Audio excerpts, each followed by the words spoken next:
اللهم لك الحمد كما أنت أهله، وصل على محمد كما أنت أهله، وافعل بنا ما أنت أهله، إنك أهل التقوى وأهل المغفرة. اللهم ربنا آتنا في الدنيا حسنة وفي الآخرة حسنة وقنا عذاب النار. اللهم ربنا لا تجعلنا فتنة للقوم الظالمين، ونجنا برحمتك من القوم الكافرين. اللهم ربنا لا تزغ قلوبنا بعد إذ هديتنا، وهب لنا من لدنك رحمة، إنك أنت الوهاب، إنك أنت الوهاب، إنك أنت الوهاب. لا إله إلا أنت سبحانك إني كنت من الظالمين. لا إله إلا أنت سبحانك إني كنت من الظالمين. اے اللہ آپ رحیم ہیں، اے اللہ آپ کریم ہیں، اے اللہ آپ مہربان ہیں، اے اللہ آپ رحمان ہیں، اے اللہ آپ حنان ہیں، اے اللہ آپ ریان ہیں، اے اللہ آپ دیان ہیں، اے اللہ آپ بادشاہوں کے بادشاہ ہیں، اے اللہ آپ مالک الملک ہیں، اے اللہ آپ ذوالجلال والاکرام ہیں، اے اللہ آپ آسمانوں کو بنانے والے اللہ ہیں، زمینوں کو بچھانے والے اللہ ہیں، انسانیت کو لمحوں میں پیدا کرنے والے اللہ ہیں۔ اے اللہ آپ وہ اللہ ہیں جس نے ہمیں اپنا محبوب محمد دے دیا ہے۔ اے اللہ آپ اتنے کریم ہیں کہ اپنے بندوں کو جہنم میں ڈالنا ہی نہیں چاہتے۔ اے اللہ آپ اتنے کریم ہیں، کسی کو بھی عذاب نہیں دینا چاہتے۔ اے اللہ آپ کی رحمت اتنی وسیع ہے کہ کسی کو بھی تکلیف میں دیکھنا نہیں چاہتے۔ اے اللہ آپ تو مہربانوں کے مہربان ہیں۔ اے اللہ آپ تو کریموں کے کریم ہیں، اے اللہ آپ تو رحیموں کے رحیم ہیں، اے اللہ آپ تو سخیوں کے سخی ہیں، اے اللہ آپ تو سب سے زیادہ عطا کرنے والے ہیں۔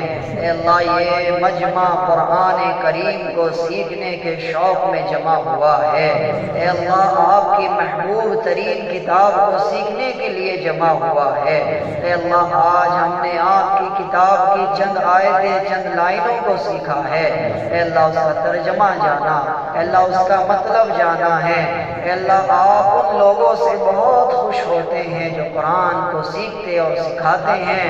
اے رحیم اور کریم ذات اللہ، کریم کا کام تو معاف کرنا ہے، رحیم پر تو معاف کرنا ہی جچتا ہے۔ اے اللہ کریم عذاب دیتا ہوا اچھا تھوڑا ہی لگتا ہے۔ اے اللہ یہ سارا مجمع آیا ہے، اے اللہ تجھے منانے آیا ہے، اے اللہ تجھے منانے آیا ہے، اے اللہ لاڈ کرنے آیا ہے، اے اللہ رمضان کا واسطہ دے کر منانے آیا، روزوں کا واسطہ دے کر منانے آیا۔ اے اللہ اپنے گناہوں کو یاد کر کر کے ان پر شرمندہ ہو کر معافی مانگنے آیا ہے۔ اے اللہ یہ عورتوں کا بڑا مجمع بھی باہر بیٹھا ہے، اے اللہ مسجد میں مرد بیٹھے ہیں، اے اللہ یہاں فرشتے بھی موجود ہوں گے۔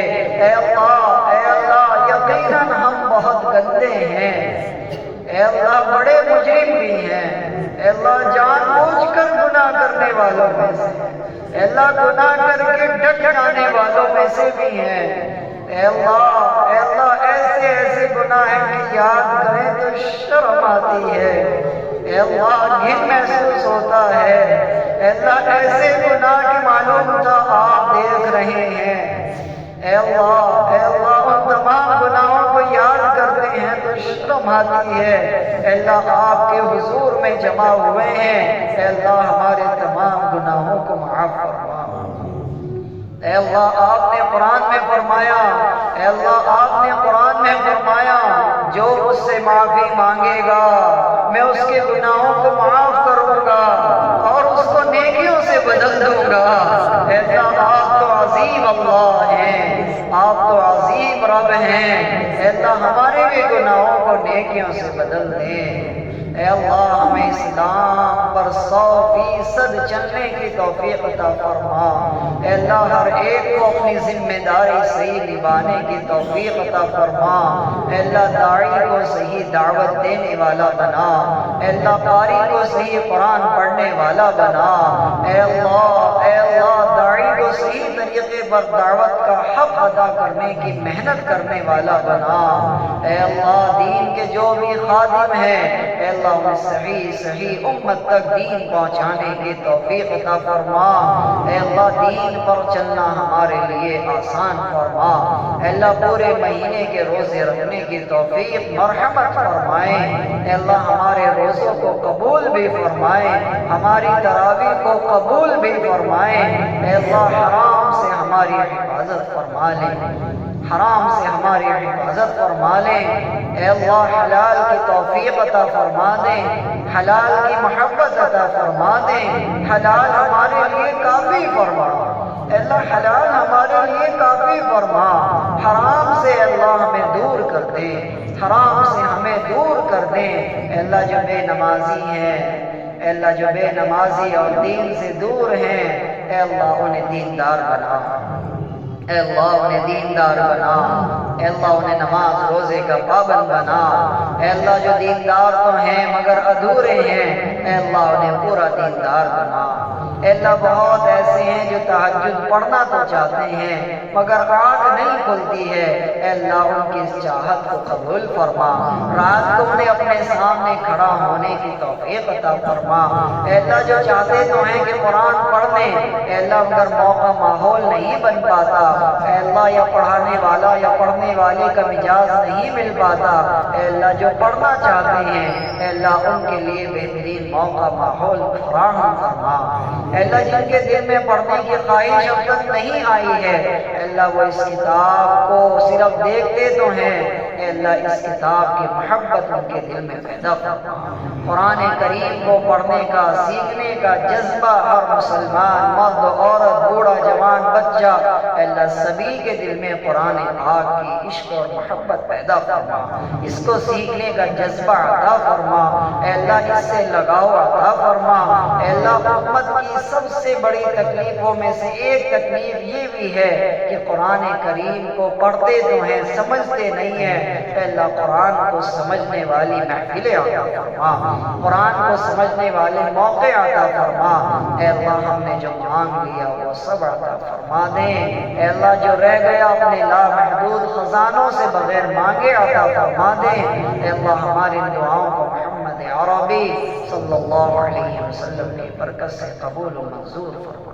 سبحان ربک رب العزة عما یصفون وسلام علی المرسلین والحمد للہ رب العالمین۔